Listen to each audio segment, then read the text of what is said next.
I'm joining the World Health Organization's Safe Hands Challenge. Hand washing is one of the most effective ways of preventing the spread of coronavirus.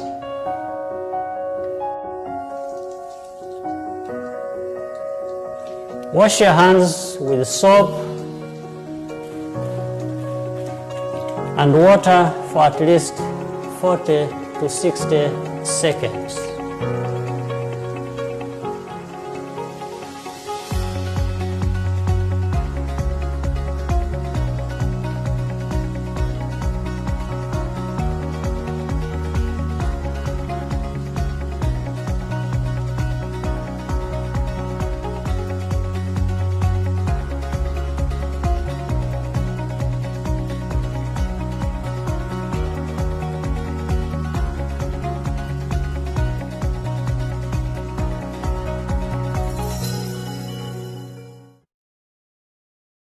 So really, we just want to assure all Kenyans that we are working very hard as a ministry, as a government, as a health sector, as a country, a whole government approach to addressing the challenge that is currently facing us of coronavirus. And the team that we have been meeting with this evening has been a team of experts, some health workers, experts in communication, experts in social media, all looking at how we work together to make sure that, number one, Kenyans are aware, they are well sensitized about what we are dealing with, that we all also learn what precautionary measures we need to take to ensure that we can prevent ourselves from getting coronavirus, and also to ensure that we protect our families. The team of experts here has been doing a lot of work in terms of their own practice, the clinical practice, the protocols around coronavirus. This is a new virus that the medics have never dealt with, that the entire health workers have not dealt with. Feel that you're very ill to go into a matatu, to go to hospital, we really recommend that you call the 719 line and get us to come and pick you through an ambulance which has got specialized facilities and with health workers to take you to an isolation facility where you can be tested.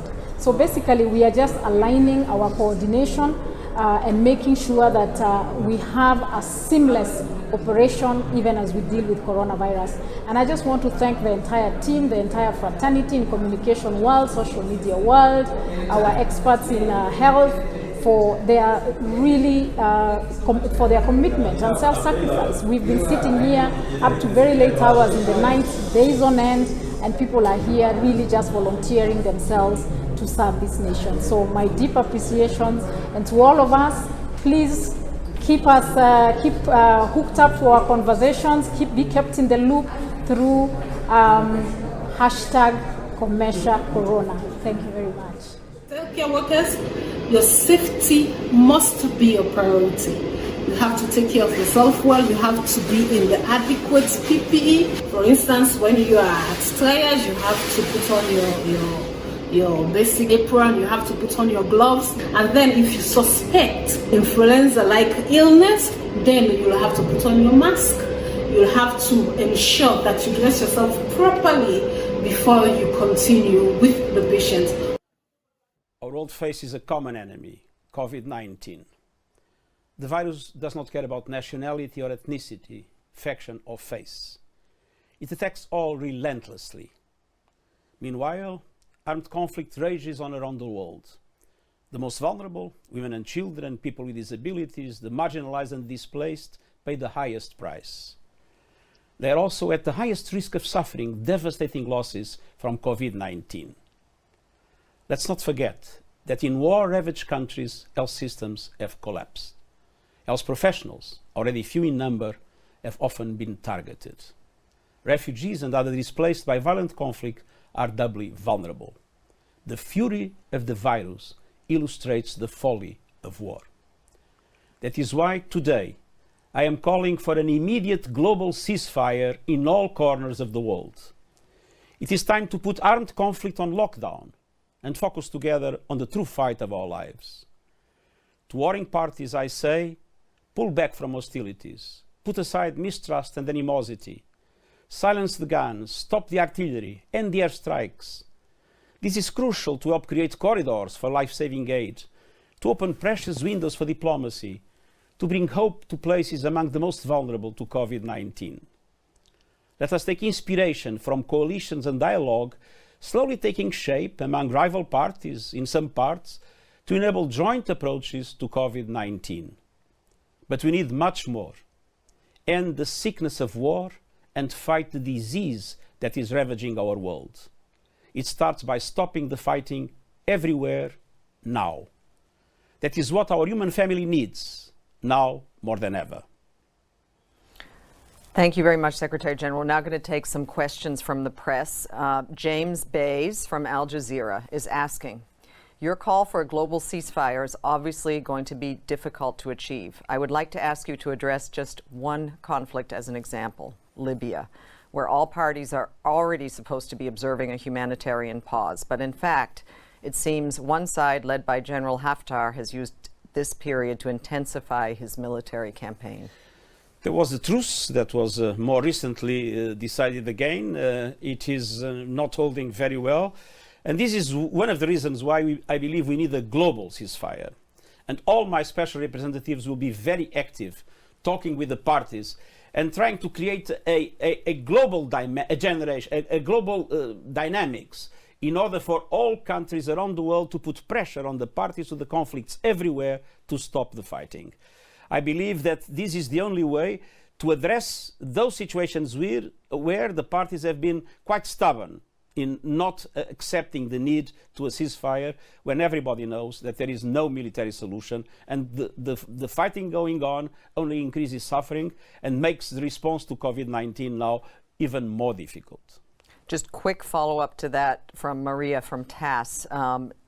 You did mention that you were in touch with your special envoys. Have you received any commitments to the ceasefire from different sides in Syria, Libya, Yemen, Ukraine, etc.? I'm launching the global appeal now. My special envoys will be now working with the parties to the conflict to try to make sure that this global appeal is not only listened to, but leads to concrete action, leads to a pause in fighting, creating the conditions for the response to COVID-19 to be much more effective. And let's not forget, those areas that are ravaged by the conflict are areas where the capacity of response is very limited. And if the fighting goes on, we might have an absolutely devastating spreading of the epidemic. Yeah, and so Jessica from France 24 is asking a related question.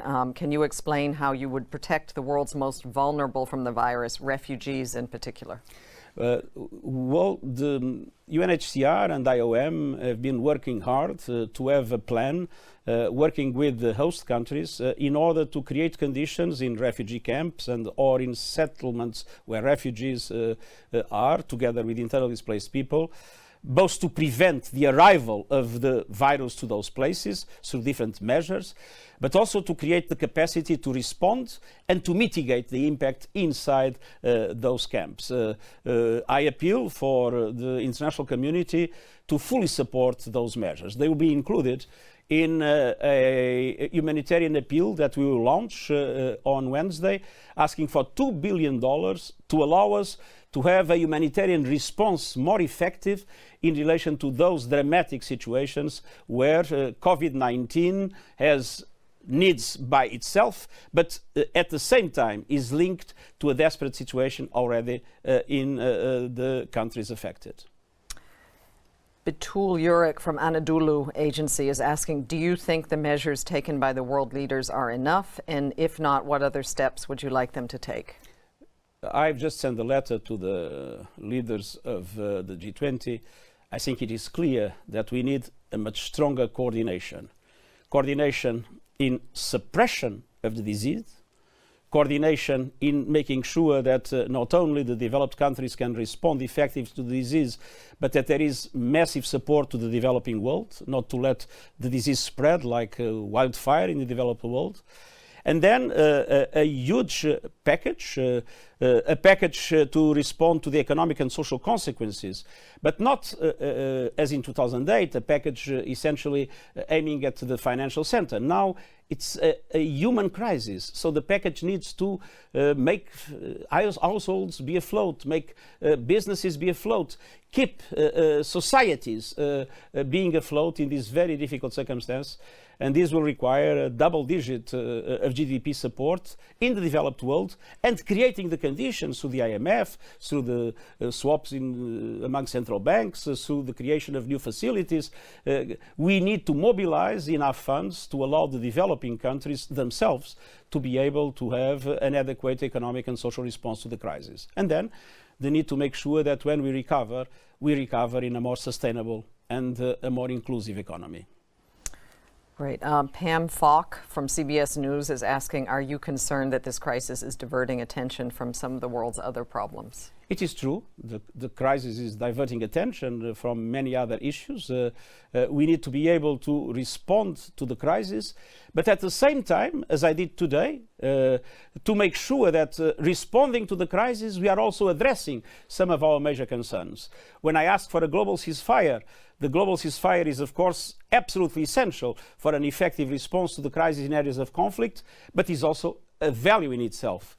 War doesn't make any sense when you have an epidemic, but war doesn't make any sense in any circumstances. Okay, just two last questions. A number of journalists who are online are asking what world leaders you've spoken to. I've been sending today a message to all G20 leaders. I've been speaking to several of them, and I intend to be in a virtual conference with all of them this week. Okay, and the final question, how are you feeling, Mr. Secretary General? I'm feeling strongly determined. This is the moment in which the UN must be active. The UN must fully assume its responsibilities, first doing what we have to do, our peacekeeping operations, our humanitarian agencies, our support to the different bodies of the international community, the Security Council, the General Assembly. But at the same time, this is a moment in which the UN must be able to address the peoples of the world and appeal for a massive mobilization and for a massive pressure on governments to make sure that we are able to respond to this crisis. Not to mitigate it, but to suppress it. To suppress the disease and to address the dramatic economic and social impacts of the disease. And we can only do it if we do it together, if we do it in a coordinated way, if we do it with intense solidarity and cooperation, and that is the raison d'etre of the United Nations itself. Thank you very much. So really, we just want to assure all Kenyans that we are working very hard as a ministry, as a government, as a health sector, as a country, a whole government approach to addressing the challenge that is currently facing us of coronavirus. And the team that we have been meeting with this evening has been a team of experts, some health workers, experts in communication, experts in social media, all looking at how we work together to make sure that, number one, Kenyans are aware, they are well sensitized about what we are dealing with, that we all also learn what precautionary measures we need to take to ensure that we can prevent ourselves from getting coronavirus, and also to ensure that we protect our families. The team of experts here has been doing a lot of work in terms of their own practice, the clinical practice, the protocols around coronavirus. This is a new virus. One sector is going to punish everybody else for them to maintain a scenario where they are earning as much as they could is immoral and unfair. And then therefore, we are appealing to the matatu sector to kindly look at the situation, understand it, understand that the commuters they are carrying are not in the same position they were in prior to this. Some of them are not earning any money at the moment, and to appeal for their reasoning. As we indicated yesterday, we have suspended all flights effective midnight 25th March 2020, international flights, as one of the key measures to prevent importation of additional cases in the country. Let me reiterate that all passengers coming into the country between now and that day, Wednesday, midnight, must undergo mandatory quarantine, either A, at their own expense in hotels, in government-approved hotels, or in designated government facilities. I want at this point to issue an apology from the Ministry of Health and other government agencies that are involved in this exercise to the parents and the individuals who have been so inconvenienced since last night. We are aware that we had logistical challenges that we encountered as a result of the speed at which we wanted to move into quarantining individuals. And therefore we know that we inconvenienced people substantially. And for this, we can only apologize and mitigate by saying it was absolutely necessary that we do so. I also want to thank those hotels that have already admitted the quarantined people, but to make also a passionate appeal. In a manner of speaking, business has been brought to you by steroids. We are appealing to you. These are people who came into the country without a plan to spend money in a hotel. If your normal charges in a hotel room are 12,000 shillings, you should be charging no more than 50% of that, or even 25% of that. This is business you didn't expect, and you are not going to get it. So to expect a person who had no plans of spending time in a hotel to spend or to pay the rates that you normally charge anybody else is again immoral and inconsiderate. So we are asking you, the hotels that have offered themselves for this purpose, to also charge reasonably, reduce the rate as part of your corporate social responsibility. It would help Kenyans. We are encouraged to note that majority of the people have complied with the measures we have so far announced. We continue to appeal to Kenyans to take the matter seriously and strictly observe the advisories issued, which are all aimed at containing the spread of the disease in our country. I thank you, ladies and gentlemen. Questions? Yes. I'm joining the World Health Organization's Safe Hands Challenge. Hand washing is one of the most effective ways of preventing the spread of coronavirus.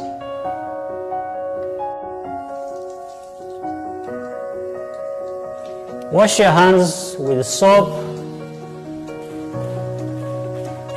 and water for at least 40 to 60 seconds.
Good afternoon, viewers. Welcome to Punchline Africa Television, broadcasting from the command center of Punchline Africa Television, miles away from the headquarters in Nairobi. Thank you very much, viewers.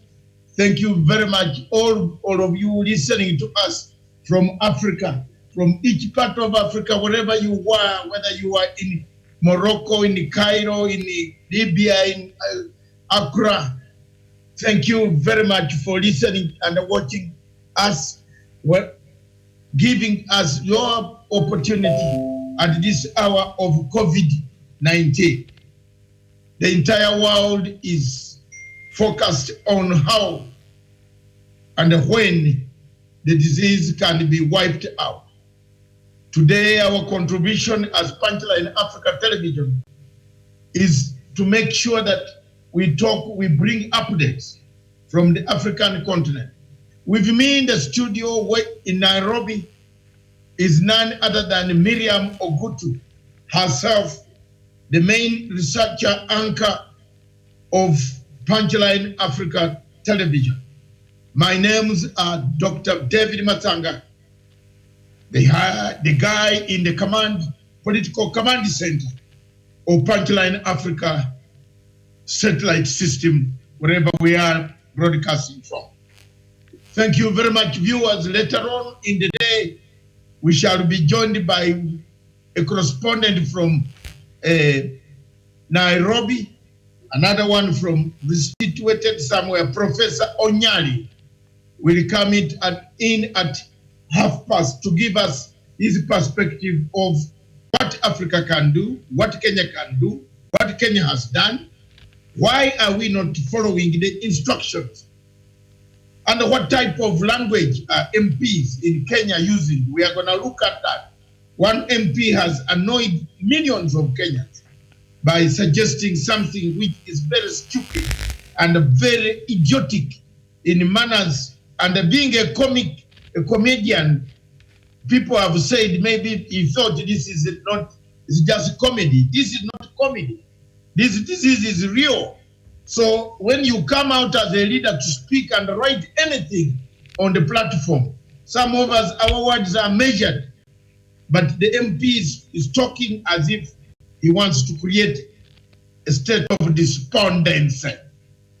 We shall be joined also from Addis Ababa by Dr. Muhuta Mahta, who is in Addis Ababa, the headquarters of African Union. He will be talking to us and giving us that perspective as an African. Dr. Muhuta, you are listening in, and then right now, let's come back to the main headquarters to test the microphones. Thank you very much, Miriam. Lead us the program and what are the topics, one by one, and we pick it one by one, then we start.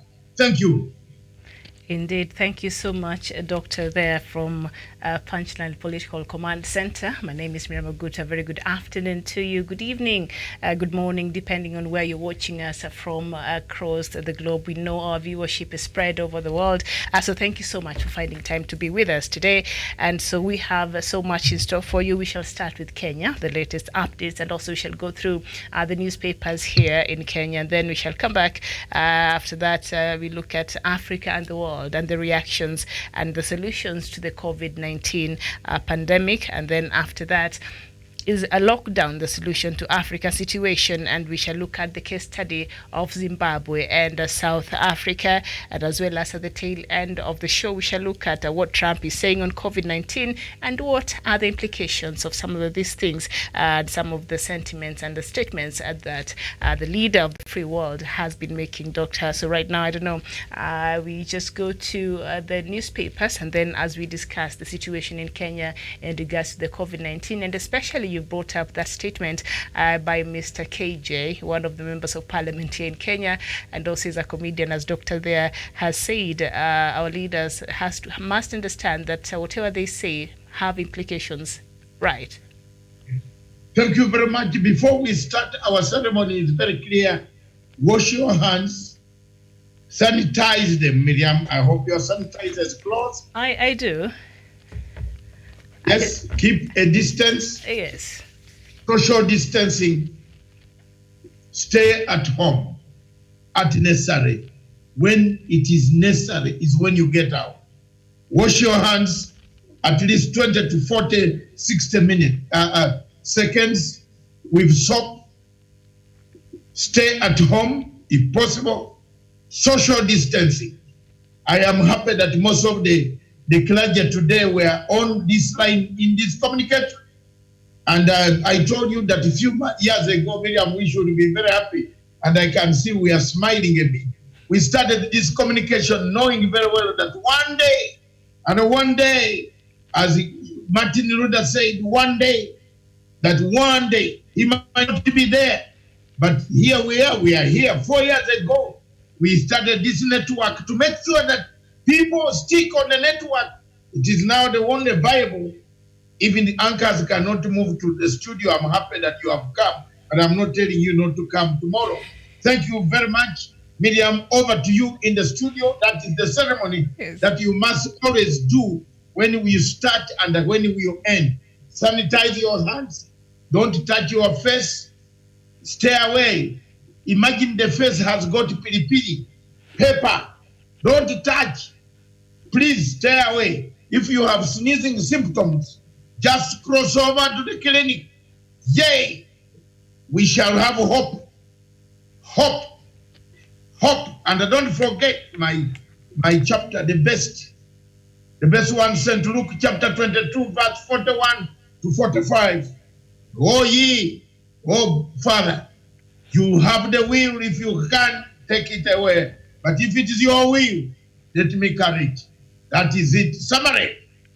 I should have gone for this. I wish I had more years, Miriam. I would become a priest. I would do very well because I would be telling the people the truth. But you still have some years, Doctor. What do you mean? Your age still allows you to do that. It's not too late. Don't worry about the age because the age is going. But if I had time, I would study theology to a higher level. But I studied divinity to a very important level at A levels, and then later on in London, I studied divinity at an international level. I am an Anglican from Canterbury University. Thank you very much, viewers. Let's go. Miriam, over to you in the studio in Nairobi.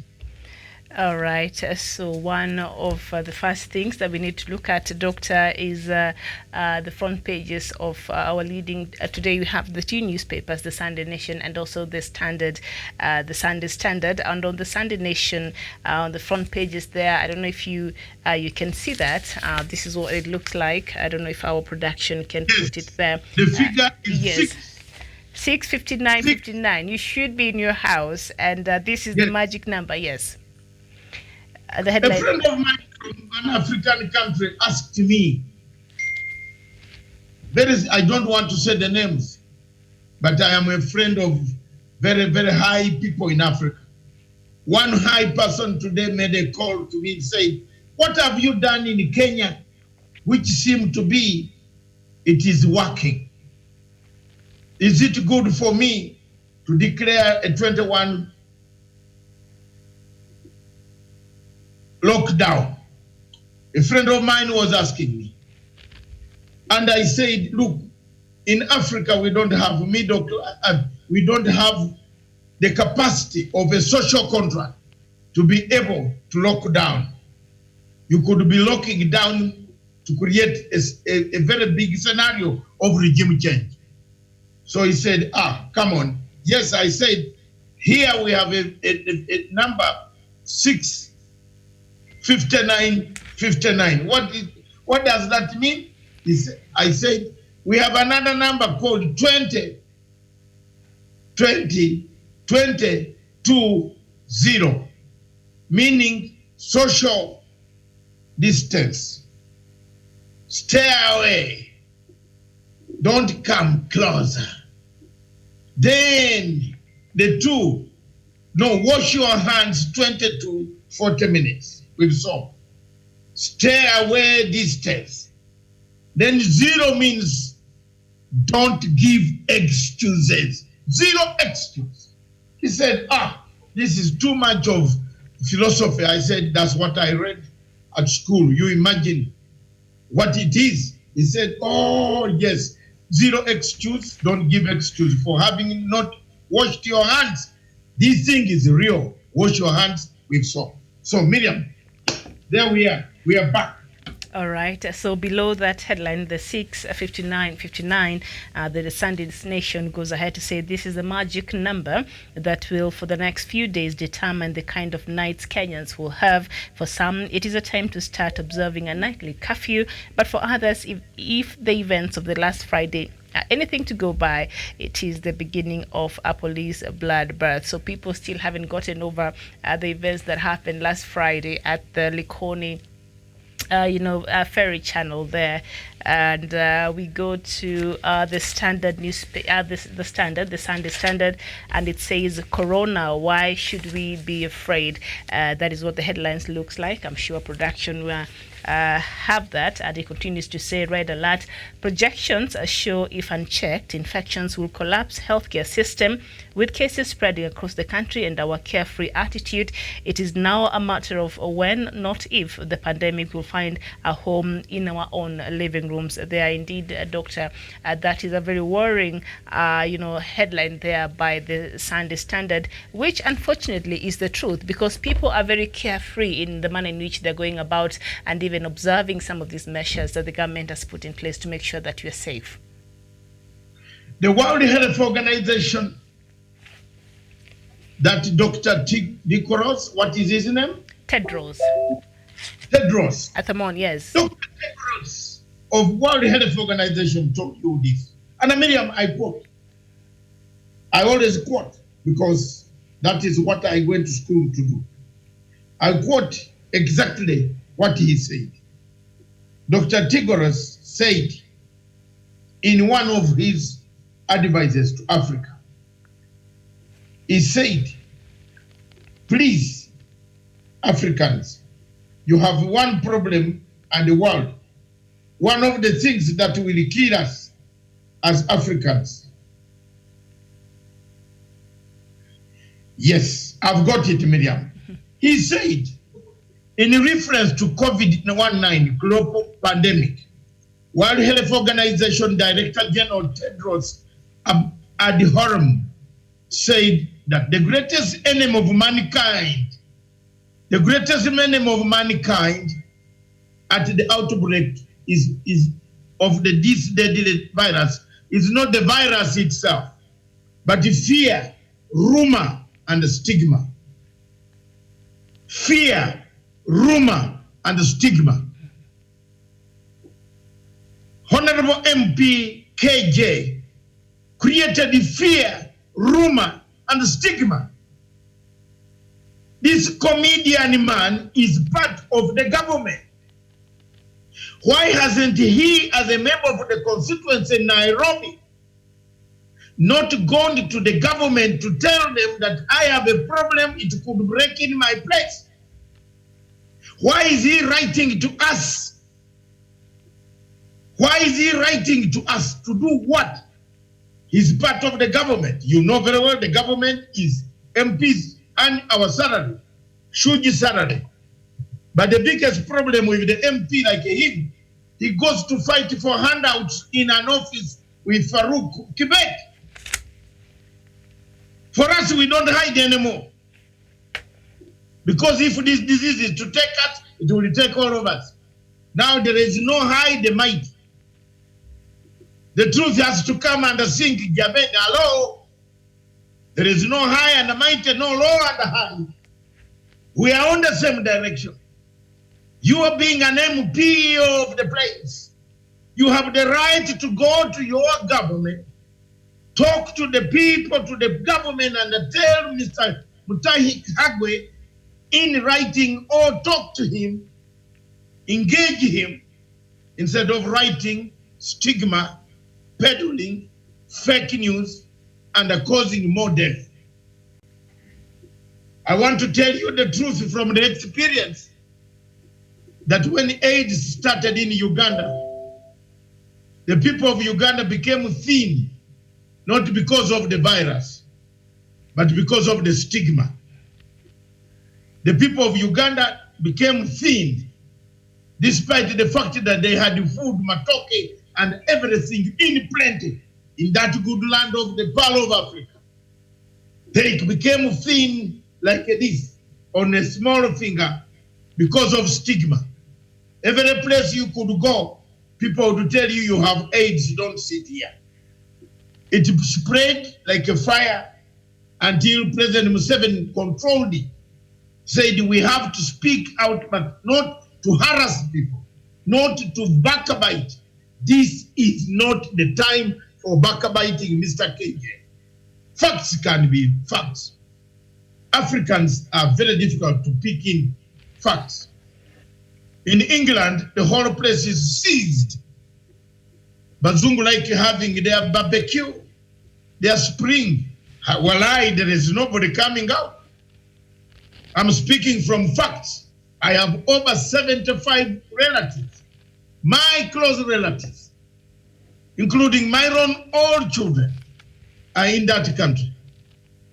They are not here, but they are saying, Daddy, we are not getting out.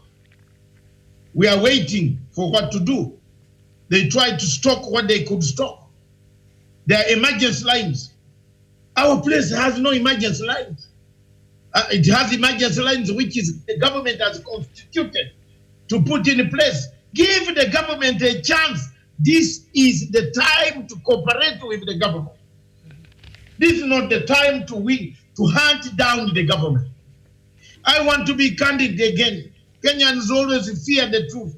They fear to say that Ocampo is a stupid man. They feared to say Ocampo is a thief. They feared to say so many things. I said, now I want to say, these handout MPs are up to stifling the peace, the politics of this country. They have been going around with handouts in the churches, where our men, where our great men who have been running around, where are they? Kenyans, hallelujah, where are they? They have hidden in their houses. At least for me, I'm playing a part by telling Kenyans, wash your hands. Millions are watching me. Where are they? Where are they? They were telling us they have this, they have this. Where are they? So watch out for this type of stupid MPs. Like that one of a comedian. Anyway, if he has a profession, there's no profession called a comedian, as you say. It only comes by you making silly mistakes and a silly hazardous and a coordinated peddling of troop movement when a situation like this calls for extraordinary utterances cannot come. You must measure your utterances at this moment. You can annoy people. But the truth is, where these men with huge money, Miriam, tomorrow, I think you better check on that. I've seen men in Nigeria. The Dagotes in Nigeria waking up, throwing billions. In Kenya, they have gone to hide. They've been showing us money everywhere. Where are they? Unaona? Kenyans fear to tell people the truth. Me, I've said it. If you don't want me, where do you, now there's nowhere to take me. Because corona is everywhere. Have you seen, at least I'm stuck with you Kenyans. I have not run away. Yeah, some people have run away. Show leadership at this hour. Come here. Stand up now and again. Go and tell us the God you have been talking about. He's here. Let's have hope. Quote the Bible that you have been quoting about around here, like I'm quoting without looking at it. Don't pretend that you know the Bible, then you are nowhere. Hallelujah. Hallelujah today. Miriam, that is my anger. That MP, his statement does not match the quality of MP we have in the parliament in this country. It matches the lowest grade of of lumpenism that is, that characterizes idiots like him. His statement is not, he's just inciting. He's saying, if you are used to handouts, can I tell you something before you come in? If you are used to handouts, then the handouts are not there. You want Mutahi Kagwe to bring handouts to your constituents. There you are. Over to you. And Makiu, after that, we are bringing Professor Onyali is eagerly waiting. You and me, we shall fire him questions after listening to him. But thank you very much, Miriam. I am done with this MP. I have written quite a number. Yes. Your point. Yes, and just to add on what you said, Doctor, I think this is a time where we need some very sober minds here. This is a very delicate matter. So at this time, our leaders must be very careful and should not use this opportunity, this unfortunate situation, to try to pull some populist, stands. If he feels like you've said that this member of parliament, Mr. KJ, he is a leader and he's part of the ruling party, so he can and he's able to, I'm sure, to reach the Ministry of Health and talk to the authority and the people who are in charge so that they can have these sober conversations and say, you know what, I feel there's a problem here in my constituency. Can you come and help me verify or help me see what is going on here? But when you come to the social media, a person, his stature, a leader, and you make some of these remarks, it is easy to create a lot of panic. It is easy to create a lot of anxiety, and that is something that the government is really trying to control and make sure, as much as it's giving out the information, Kenyans are not sent into unnecessary panic. So Mr. KJ, as much as he wants to say what he wants to say, but he should have gone to the right authority, because he's able to get in touch with these people, with the Ministry of Health, with the Interior, and the people who are involved, because he's a leader in this country, and get the answers from the right people. But when you come up and start putting out some of these figures out there and start putting out some of these statements, I think this is not the time for populist politics. This is not the time to score some goals or whatever, some political marks. This is not the time. We are in this together, and nobody we are all in it. We are all stuck in our houses. We are all suffering. We have been affected. Some people are worried their loved ones are in hospitals and they're trying to get better. So let's be very sober when you look at this matter. Politics should not start playing into this, and this is not. We should not see that. And so our leaders moving forward should be very careful when coming out and making some remarks in regards to this very delicate situation and very unfortunate situation. They should stop taking advantage of it. Thank you very much, Miriam. We have Professor. Thank you very much in the studio in Nairobi. Thank you very much. We have Professor Onyali online from Nairobi. Good afternoon, Professor. Good afternoon, Dr. Masanga. I don't know whether Miriam in the studio is hearing you properly. I am. Yes. She says she's hearing you properly. Professor, from the last time we talked, I know I'm bringing you in the second part of this show again, which is Africa and the world, because your subject touches Africa and the world. But you are part of Kenya. From the youth situation that we see, are we on the right path, Professor? I have to state that we are on the right path and we should be able to support our president. I have no doubt that we will support him be able to come out of this pandemic. So we are on the right path with the government policies. Everything very well, and if I was awarding the month, I have to give him 70%. Thank you very much. You have read the statement by the MP for Dagoretti South, yes, sir, which is circulating all over the world, the media. Is that such a statement? Is it statesmanship? Well, it is quite unfortunate that one has to come from Marita.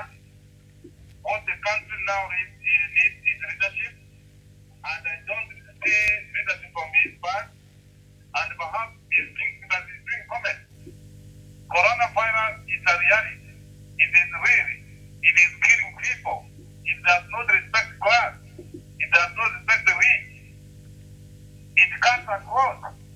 Yes. And this is the time that he to have got a better idea on how we have to tackle this, bring it on the table for heaven's sake. Thank you very much.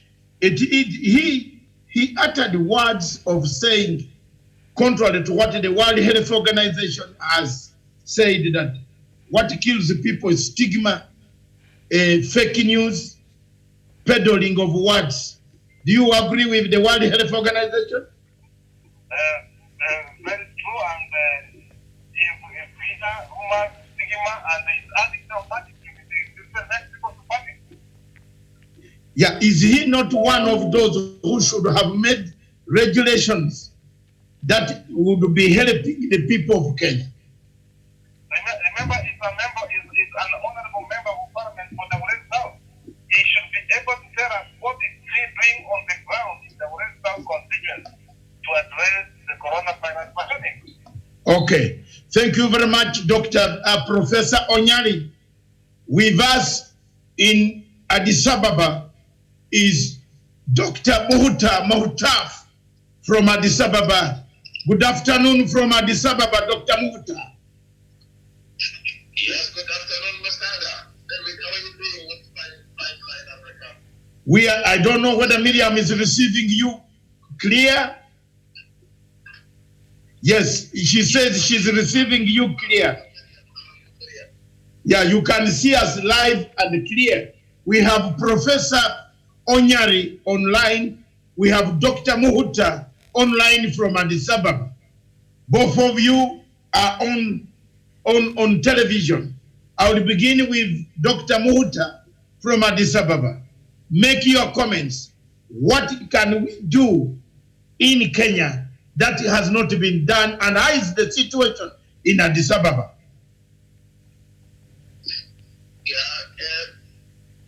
Thank you, Dr. David. I think we have to grow up as an African, not only just Kenya or Ethiopia or other nations, but this pandemic disease, with this COVID-19, is a real one. It's a real one, and people should not joke with it. And I was seeing a comment from Bill Gates when he was talking about this coronavirus. If we reach Africa, it's going to be worse than any country in the world.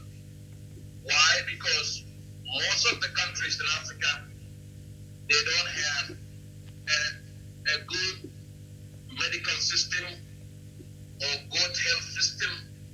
So that is why we need really to put a good awareness to our people, because it's not everybody in Africa or in Ethiopia or in Kenya or Sudan, South Sudan, Uganda, we have access to the media. Because now this is the time and the role of the media that is playing a positive side. So people should follow what the World Health Organization is giving directive and the advice for what to be done. Okay, in Ethiopia, before I come to Dr. Onyali, Professor Onyali, in Ethiopia, is there any curfew? Is there any lockdown? How are people receiving the news of corona or COVID-19? Yeah, the government is serious about it because they have taken it very seriously. And this is what I have been seeing in the news and outside. And people are really taking it seriously, disciplined, because this one is a national security threat, and this is a global security threat. Okay. That is why many nations now have declared that people should stay indoors. And that is the only solution that can help people. But again, African nations are really in a big risk and a big chaos, because many of them, they don't have reserve money that they can help, even by closing down companies, closing down restaurants, closing down all the activities that make life to be. And this is the big challenges that we have in Africa. And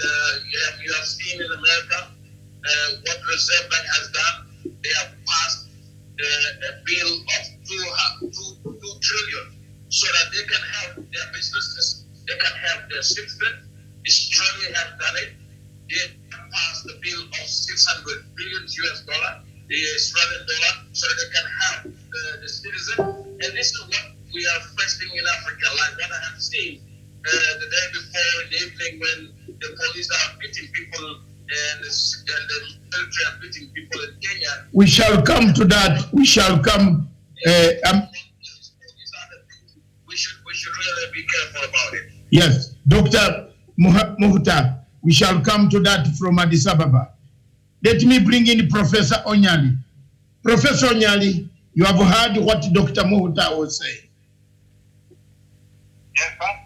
You heard what he was saying. Yes, I've heard.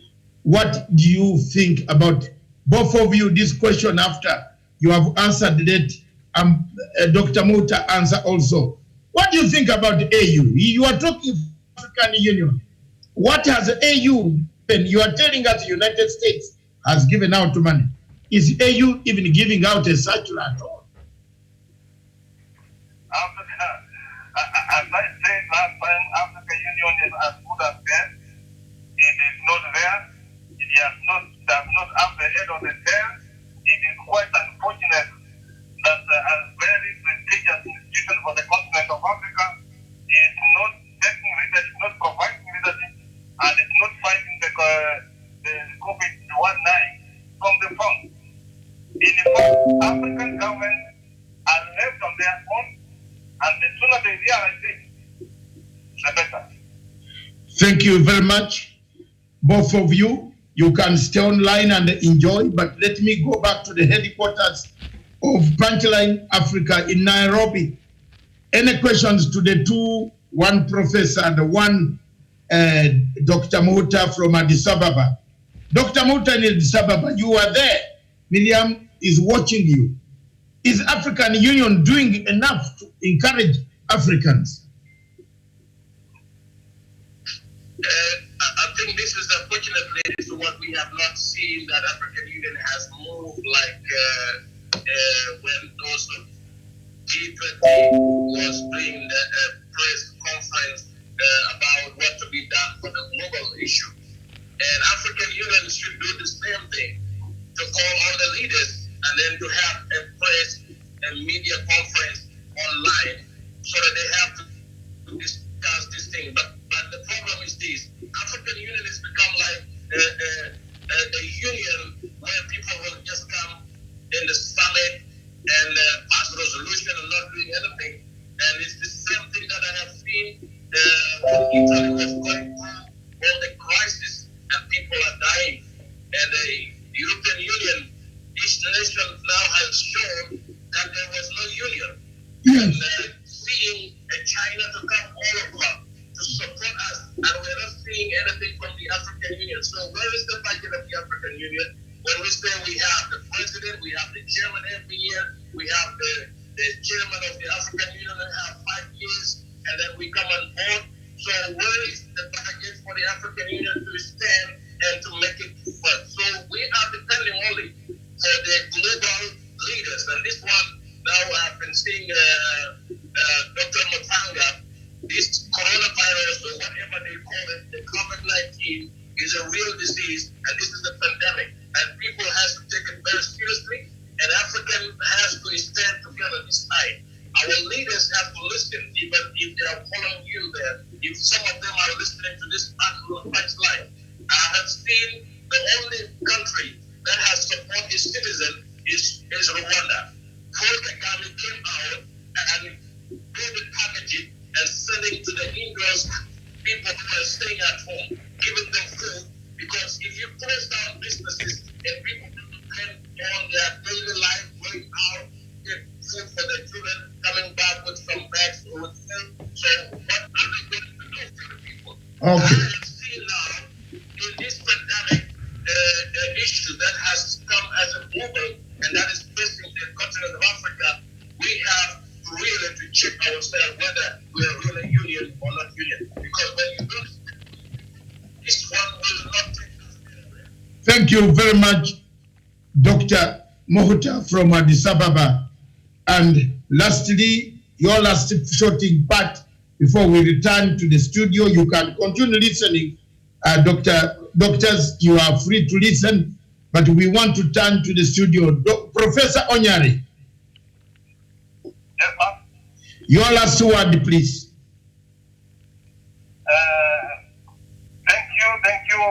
Thank you for bringing me on board from time to time to discuss this. And Before you go in this, hold the fire. How was yesterday's and the Friday's curfew in your place where you are? On Friday, people were caught unaware, but, yes. But yesterday, they are improved, and I hope today, by today, it will be even better. But I have to use this forum to advise my fellow Kenyans. Yes. That when rules have been put forward for the good of the people, yes, we should comply. Let us not help the security guards, the police, so that they place their anger on us. And there is no another way the police can speak to people who are violating the law. We cannot arrest them with this COVID-19 one night, and the way forward is to receive this room they are getting. But I want to tell them, please let us cooperate. This is a matter of life and death. Okay, thank you very much, Professor Onyari, and Dr. Muhta from Addis Ababa, Professor Onyari from Nairobi.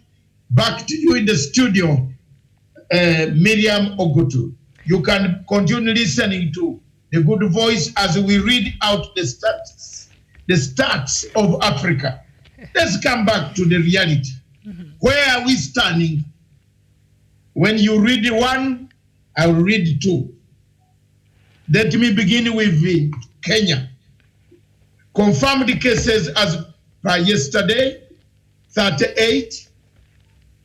Recovered 2, not 1, because there's another one who is going to be retested. Dead 1. Next to you, Miriam. And we go to Uganda, and the confirmed cases in the country are 30.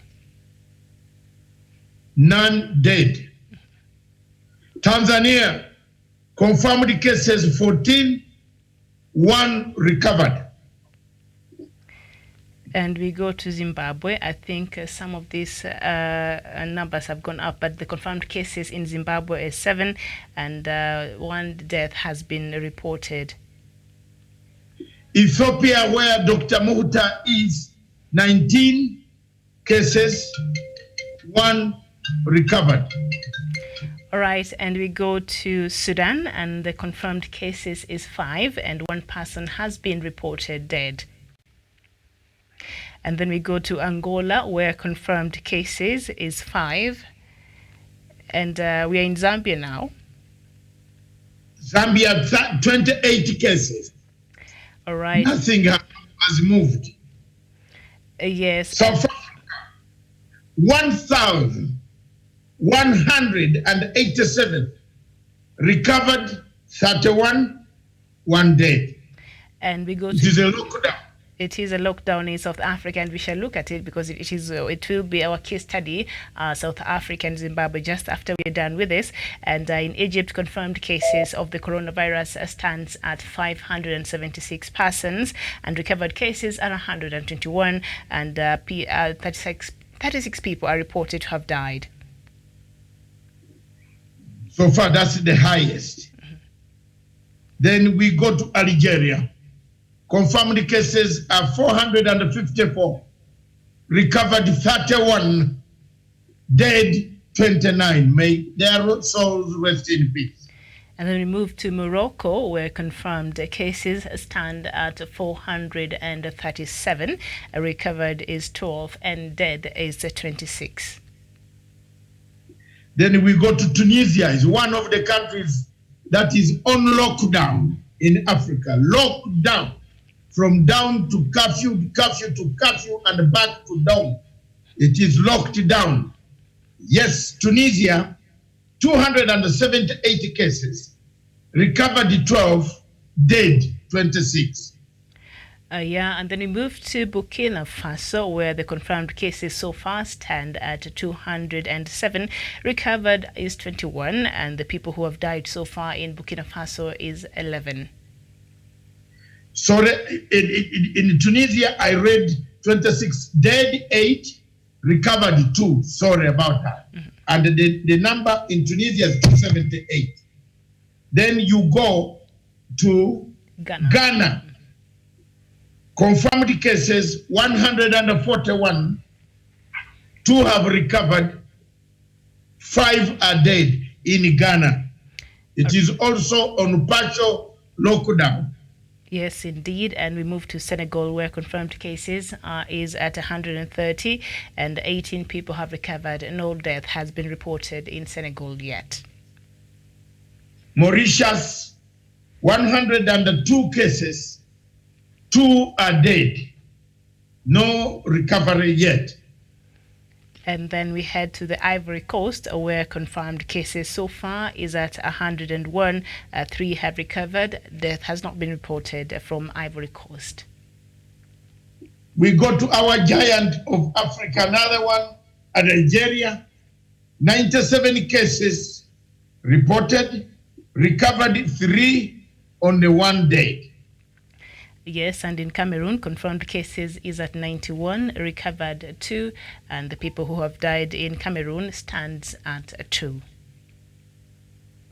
Then we go to Democratic Republic of Congo, 65 cases reported, recovered 2, 6 dead. Going by Congolese standards, I think they have done so well because they are already isolated. Mm-hmm. As you are aware, there is no road. There are some people in Congo who still think Mobutu is still the president when Mobutu died a long time ago. Mm-hmm. So because people are not, most of the cases in Congo came in the towns around Uganda border and then Kinshasa. They are not in reported cases, are not much in the countrywide side because some areas in Congo don't have even a single road for a donkey to pass through. Mm-hmm.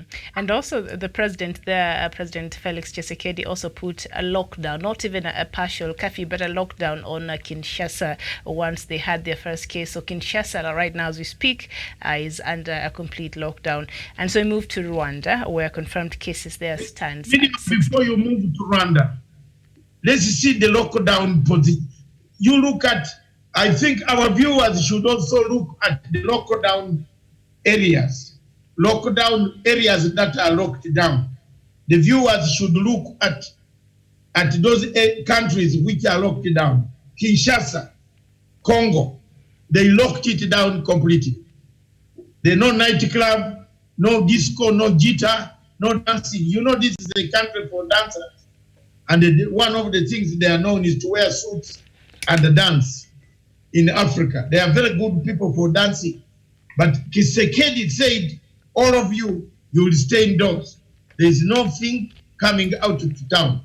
They have registered 0 deaths, 6 dead, and 2 recovered on the 65.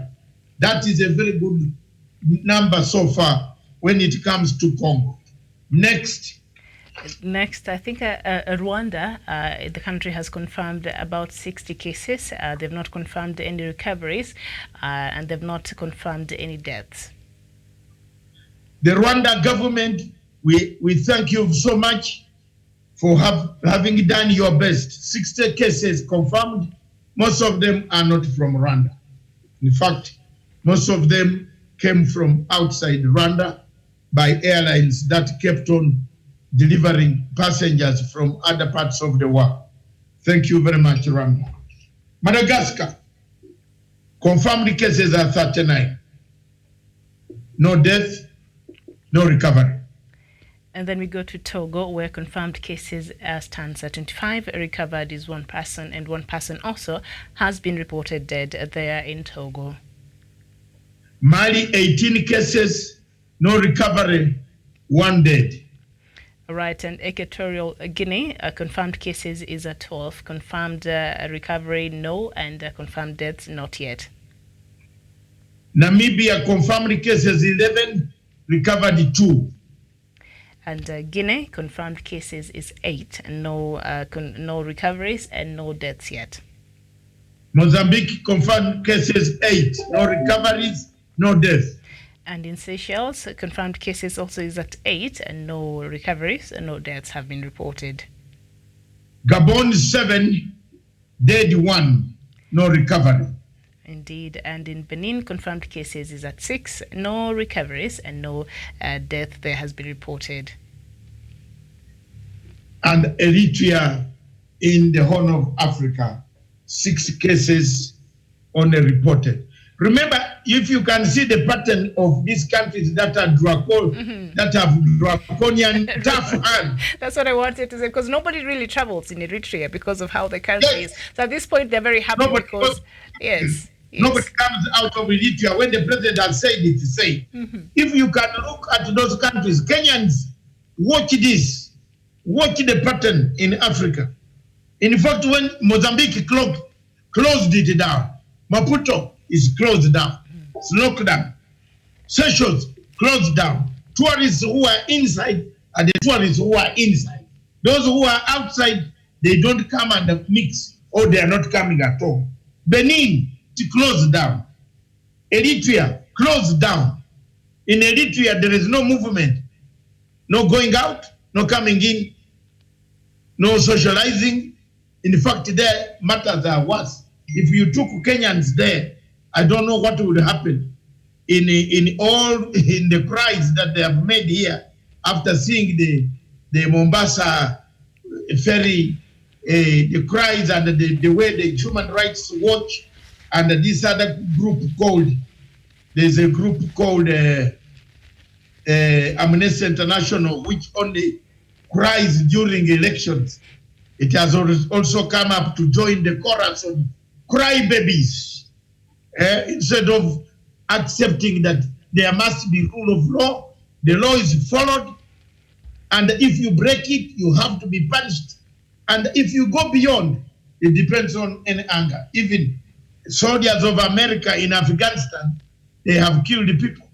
That's why there is a human rights with ICC is looking for them. That's the most disciplined democratic state that you could think that soldiers would spare people who are indisciplined. And that is the situation.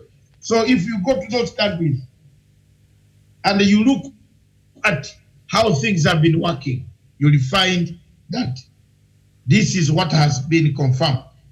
The total confirmed of COVID-19 cases in Africa is 4,351 people so far confirmed cases in Africa, including those who have died and those who are present and those who are recovering. Thank you. The global scenario, Miriam. Go ahead. Yes, and now the global summary, so that we understand where we stand globally. The total confirmed cases stands at 668,351. The cases that have been confirmed today, only today, and this was until around 1:30 there. So perhaps between there and now, over close to 2 hours now, perhaps the figures have changed. But the cases that we confirmed for today only globally are 5,272 new cases, and the dead globally today only, globally, not today, but so far is 31,027. And this is very interesting, Doctor, because earlier on, I think at around 11, when I was leaving the house, the figures were at 29, and now it is at 31,027, the people who have died. Okay, the number of deaths today only in all countries so far, before we went to the press, so that we are not misquoted, before we went to the press, is 170. Recovered globally is 142, representing 21.37% of the affected ones. Now, amongst this, Italy is doing very badly. We've confirmed cases at 92,472. Italy, the death rate today up to date, those who have died are 10,000 of them. And the recovered cases are 12. United States of America, Miriam. The United States is leading now worldwide with confirmed cases at 123,780. 2,229 people have died there in the U.S., and the people who have been able to recover stands at 3,238. And this is the time we were prepared this, that is about an hour ago. So perhaps these figures have changed by now. Okay. The confirmed cases today, as we came to press, who have died is 202. Okay, let's come to China, the origin center of Wuhan. Confirmed cases 81,439. The dead people were at 3,300. Those who recovered are 75,448. For today, there are still some pockets of those dying in China, 45, as we went to the press. All right, and Spain also, which has become another epicenter there in Europe. Confirmed cases so far in the country stands at 73,235. People who have been recorded dead there are 5,982, and the ones that have said have recovered is at 12,285. Now the other one, which the other one, yes, this one. France, yes. It's France. Yes. My friend France. I don't know how many there are now. Yes. Cases is 37,575. Dead people, 2,318. May their souls rest in peace. Recovered 5,700. I don't know whether you have one for Britain. I did not come with the Britain figures, but the last time we checked, Britain was coming at number 10 of the top 10, countries in the world, and that's leading in the number of infections. So I don't know if it still stands there or the figures have changed, but the last time I checked, Britain was at number 10 in that.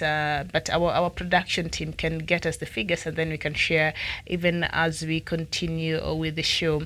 So, Doctor. Yes. The British Prime Minister, before you leave that point, yes, the British Prime Minister has told British people that it's going to get worse before it gets better. Mm-hmm. And he has told people not to get out of this place at all, not to get out of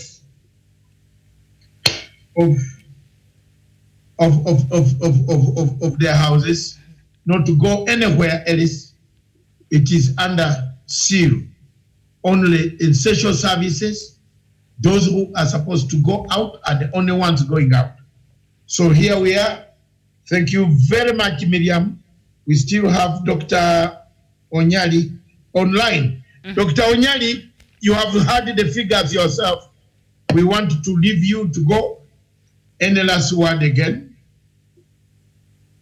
As you can see from from what's happening in Africa and what's happening in the world, COVID-19 is a reality, and we should put all our efforts together. And in fact, I concur with those African countries which have done total lockdown should be the way to go. And as African leaders provide leadership, and in the coming weeks, they should move an extra mile for working a total lockdown so that in the next 3 weeks we can be able to have this thing behind us. Thank you very much, Professor Onyali. Thank you very much. God bless you. God bless you. And we shall be back with you again anytime tomorrow, this week, to discuss many other things. And don't hesitate to call us anytime whenever we are on the program. Our satellite systems are open. We can discuss, and very many people have heard your voice. Somebody from, can we read some of these people from people from Akan? No government should pay for hotels. Miriam, can you read some things for a group in America has sued the China for 20 trillion? There are so many people thanking you online. And thank you very much, sir, for joining us. God bless you. See you again. But thank you very much for that contribution from both of you, Professor Onyali and Dr. Muhota in Addis Ababa. Thank you so much. Yeah. Yes, Miriam. Yes. We come back to the reality. Here we are. Here we are. The situation. In fact, where military type of dictatorship prevails, very few casualties. Yes, very few casualties, yes. Except in Egypt, which up to today is allowing flights to come, which up to today cannot lock down the airspace. I gave you an explanation why Egypt cannot lock down the airspace. It's because if you're on the pathway into Europe, even if you want to go this type of Europe or the Gulf, you have to pass through Egypt. It is the pathway for the plane to come, then it directs itself down towards Sudan and then Nairobi, or it goes down to Indian Ocean, back to those areas and enters Johannesburg, or it goes this way. There are two routes. Either you pass through Spain, or the other time cutting through Nigeria, and pass through then Gabon and Cameroon, then enter that to arrive in Harare. I have used those routes in air. So Egypt cannot lock down entirely the airspace because there are aircrafts still moving that need air control systems. Okay. So, Miriam, yes, indeed. I'm back to you in the studio. As I take a break on this side, you can continue. I don't know what you want to continue with, but it brings us to 18 minutes past 18, and we are going to close at 30 minutes. Yes, in 30 minutes time, yes. Yes, because we don't want to, we want everybody to run for the, I don't want to, yes. Run for curfew. Yes. And you need to run very fast. No, we're media people, but still we need to be home on time. So we are media, but we must be, we must also adhere to, yes. to our shows. Yes. And thank you very much, Miriam, for keeping us out together. What measures can we bring when we come back? Let's look at the measures, and you lead and ask me any of the questions. All right, so we take a short break, and then when we come back, we shall come back with the measures that perhaps the world and some of the solution the African and the world can find in regards to this COVID-19.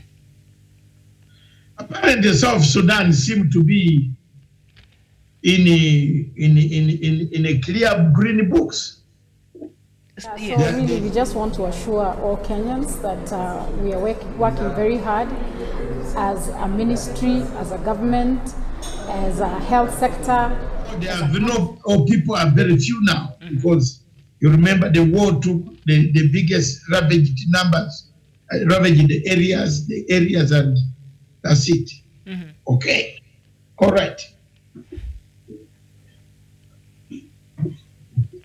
So really, we just want to assure all Kenyans that we are working very hard as a ministry, as a government, as a health sector, as a country, a whole government approach to addressing the challenge that is currently facing us of coronavirus. And the team that we have been meeting with this evening has been a team of experts, some health workers, experts in communication, experts in social media, all looking at how we work together to make sure that, number one, Kenyans are aware, they are well sensitized about what we are dealing with, that we all also learn what precautionary measures. 81 samples from suspected cases of the disease have been analyzed in our various laboratories.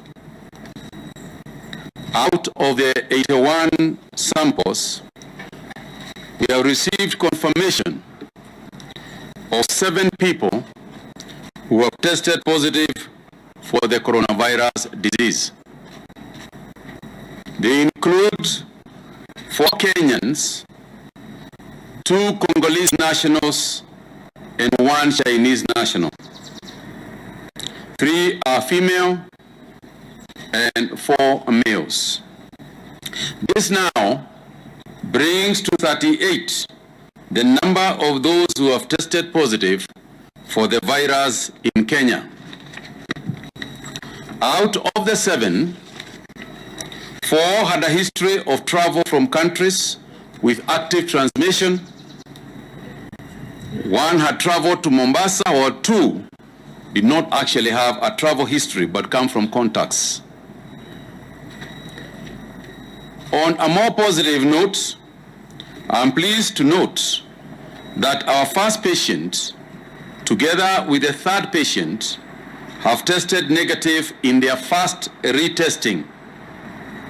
A repeat test is scheduled in the next 48 hours. We remain hopeful that the repeat test will be negative, confirming full recovery to allow for their discharge from our treatment center.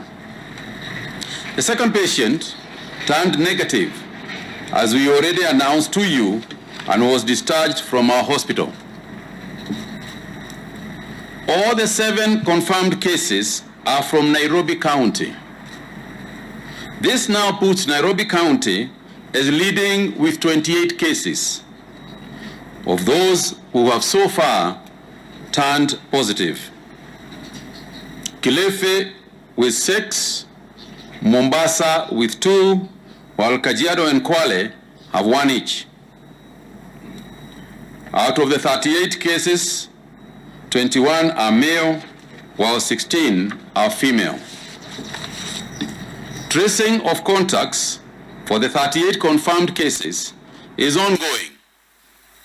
The total number of close contacts that we have so far been monitoring stands at 1,141.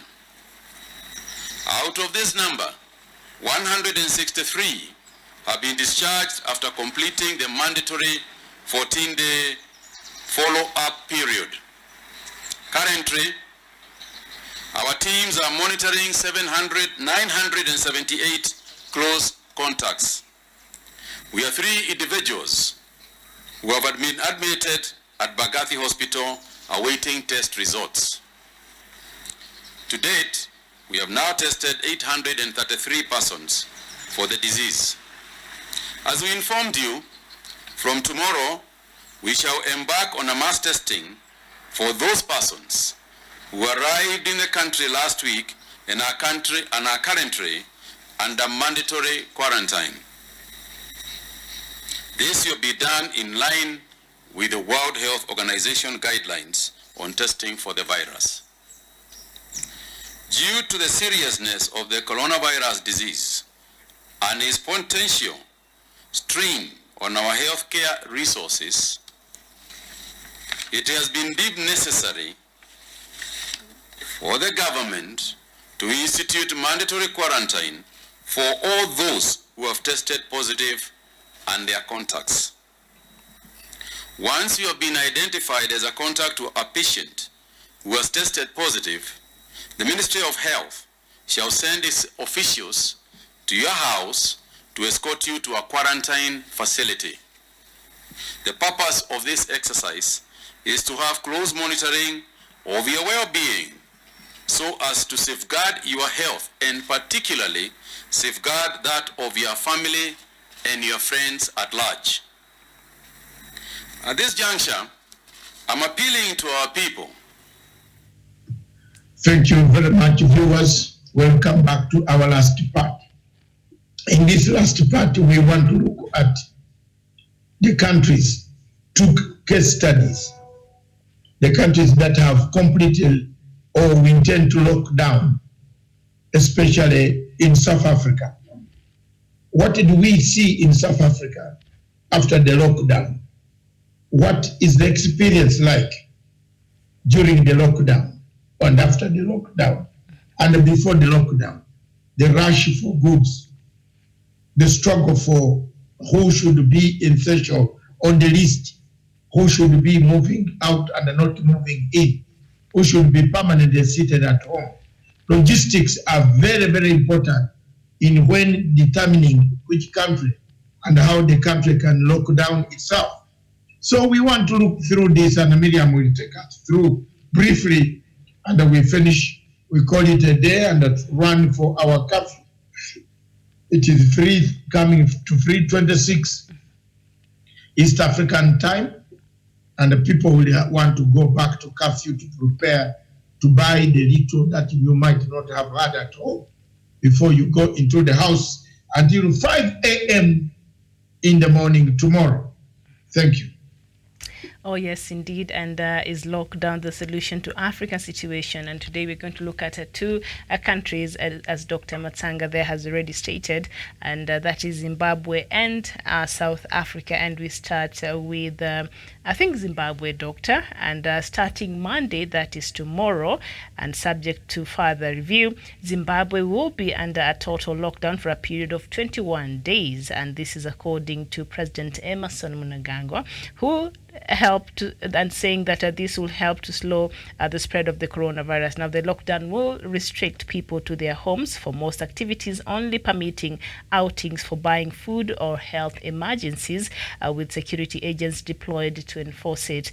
Now, the South African country's health ministry also confirmed 2 more cases, bringing the total so far to 7, with 1 confirmed death. And Mnangagwa said government felt the need to tighten measures to prevent an escalation on the state and health workers and those who maintain key infrastructure such as power, water and sanitation, among others, will be exempted from the lockdown, the president added. Now, he also said that the government had decided to take decisive action because the fragile health sector is already struggling after doctors and nurses walked out of their jobs on Wednesday, accusing government of not responding to their demands for protective equipment in the battle against COVID-19. He made no mention of the strike by health workers, but also when he was addressing this, but billionaire Strive Masiyiwa already offered financial support, transport and insurance to the medical personnel battling the virus there. So we see Zimbabwe has so much on its plate already, and the COVID-19 has really put a lot of pressure, especially to its struggling health facilities there in Zimbabwe. So I think this move by President Emmerson Mnangagwa to just put the whole country on a lockdown is not only important but also very necessary. Should Zimbabwe really be able to curb the spread of this virus, Doctor? First of all, what bothers me and what baffles me most is nurses walking out at this hour.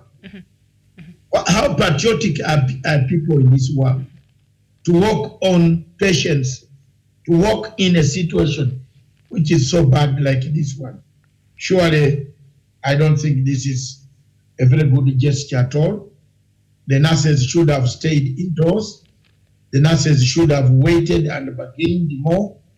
The nurses should have actually tried to talk their way out with the people so that they don't walk out. Walking out at this hour is really very, very dangerous, Miriam. Yes, indeed, and I would agree with you there. But also, we thank God for people like Strive Masiyiwa, the billionaire there in Zimbabwe, who already had pledged to help the nurses and the doctors there in Zimbabwe a couple of months ago for the next 6 months. And you see, he's now stepped up again and is saying that, you know what, Zimbabweans need you right now, so just go back to work. I will ensure that I give you any financial support that you need, and I will take care of your transport, and also I will issue you with the health insurance and other things that are required to ensure that you keep Zimbabweans safe there. So that is a very important move and something that should be lauded there by billionaire Strive Masiyiwa. They are stepping up and coming in and helping the government of Zimbabwe, which I think this help is really welcome to the people of Zimbabwe there.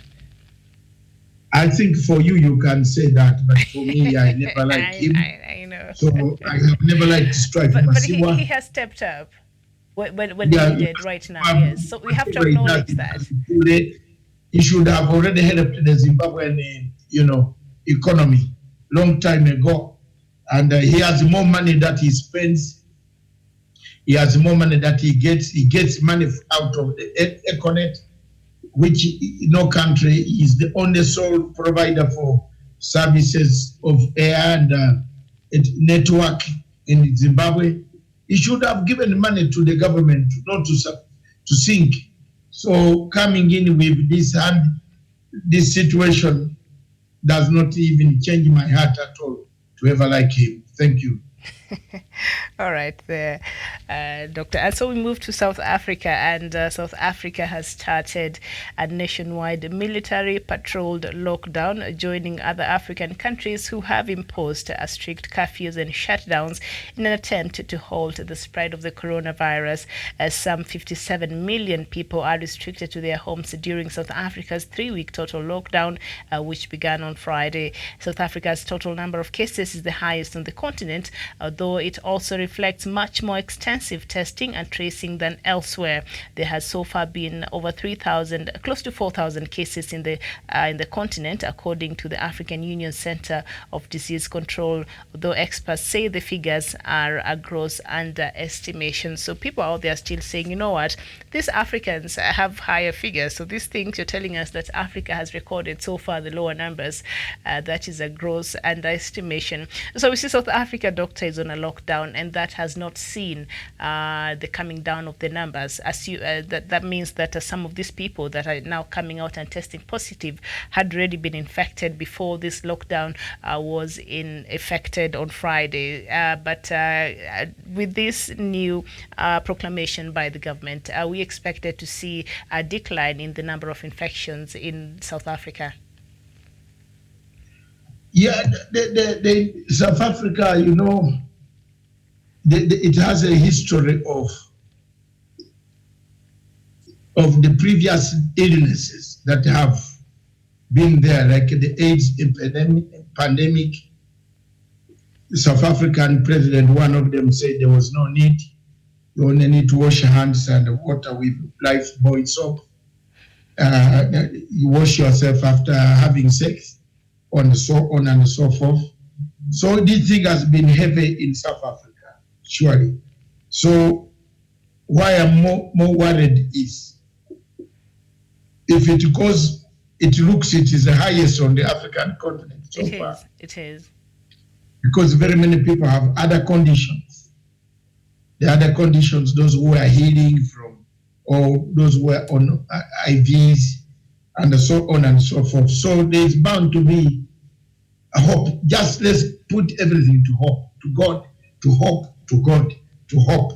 And let God give us hope and take away. That my verse is still very important.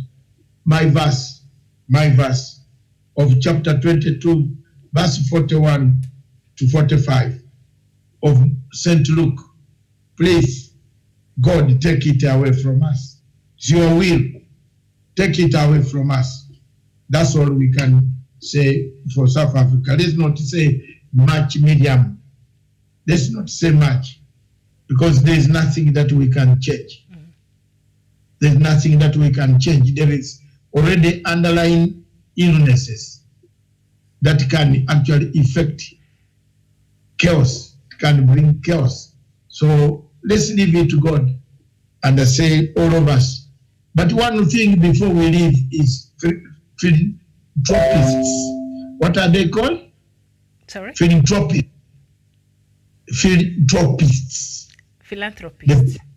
Philanthropists or whatever. Philanthropists. What these guys who call themselves, who donate. Philanthropists. Philanthropists. Where are they? In which country? Have you seen your philanthropist in Kenya? the leader of philanthropists. The head philanthropist? Yes, where is he? We haven't seen any. We are calling any of them. We are calling upon them to come out now. And we have seen philanthropists in Nigeria. Yes. They came up in big numbers and donated billions. Dangote leading the queue. But most of the philanthropists in Kenya and Uganda, they are quiet. They are leaving the government to struggle. In fact, if there was this stolen money, this is the time for this stolen money to do something to help the world. But instead, people have gone underwater. Yes, those who made tenders, who made money out of tenders, who crooked tenders, please, some of this money give back to the kitty of the government. Yes. So that the government can now, be able to erect. And another thing, have you seen any church being a receiving center, as a reception center? Have they put any tent outside? No. I've only seen that happen in Italy. I saw the money that was being given out at times could work in times like this to feed the children, the street kids could go to the church. But I haven't seen any church in Nairobi that has tried to put up a tent outside to receive in case. You have seen in Italy, people are being treated on the streets, which is a very sorry state, and there's still some winter there. It is spring, but it is very cold. You can see the situation we are in. So we call upon philanthropists to come out. What are they called again? Yes, I think they must have misunderstood the call by President Uhuru Kenyatta. President Uhuru Kenyatta said social distancing yourself, but your money, if you're having it and you've been very philanthropic, please don't. The money, you can even you send cannot it. social distance your money. We need it. It's somewhere you can bank it on an account. Yes. We call upon all people to open up a special account, a special needy account, to even maybe to churches to start preparing for food, to buy some foodstuffs when time is still available. That's what I'm calling upon. I want to take the opportunity to thank you from the command center, political command center of Punchline Africa Television. God bless you. Enjoy your smile. Go on smiling all the way back. Thank you very much. It's painful, but it is as it is.